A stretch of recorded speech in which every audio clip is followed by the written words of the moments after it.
choose to get the job done inside of you is already present. They talk about the fact of going up in praise. Praise is my weapon.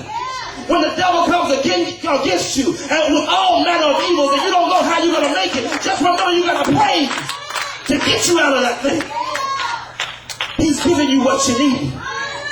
When I don't know, I don't have the answers to what I'm going through, or I don't have the answers to where I need to go. All I got to do is fall down on my knees and say, Lord, here I am. I'm not worthy to even carry your word, God, but if you work through me, everything will be all right. That's how special you are. I come to realize it's not by my power. It's not by my might. But it's through him only that I do what I do. So anytime somebody looks at you and say, you can't do something, you look at him and say, hey, I'm special. I'm valuable to God. And because he put the assignment on the inside of me, I can do whatever it is that I got to do. I can move a mountain because it says so in this word.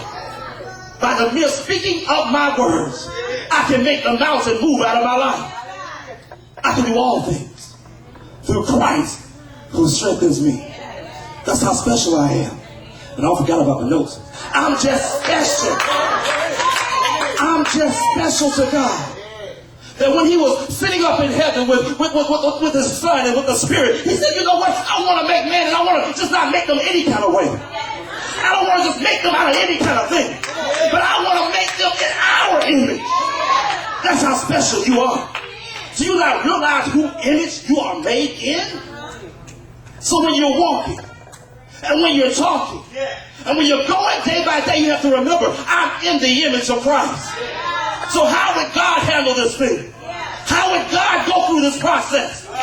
And if Jesus can come down here out of glory and deal with what he dealt with in order for me to have a right to the tree of life, why can't I go through too? And do it just like he did, without complaining and without saying a mumbling word.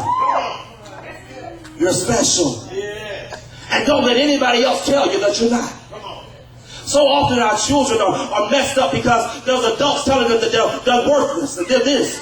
And they grow up hearing these words day after day and week after week and year after year. And after a while that thing gets in their spirit. But it's time now as children of God to stand up and begin to put a new word on the inside of them. Letting them know how special they really are. And they can do everything that God has destined in their life to do. Everything. I was laughing because when we usually hold our children tight in church. So this is a new experience for them to be able to run and jump. They best thank God for their We hold them tight. But one thing I always usually, when I'm preaching, I say is that if God tells me to roll down the aisles to get my blessing, I'll do it. And I messed up and I looked up and my son was rolling down the aisle towards me. And God said, it will happen if you keep saying it. Come on now. It will get in their spirits to know that whatever it takes, they will begin to do that thing. He said, I'm going to start in your household first. Because my children begin to amaze me in a lot of things that they do. Before we even came to church, my daughter grabbed my Bible, and she does this often, and she turned over the book and she began to preach in her own manner. I said, girl, do your thing. God said I have to start it in your house first. So that you can see what I really can do. So that you can realize how special they are and how special you are. If you look at your children, you'll realize how special you are. Why? Because God gave you a precious gift to take care of. And most times they are a mirror image of you. When you look at them, they act just like you act.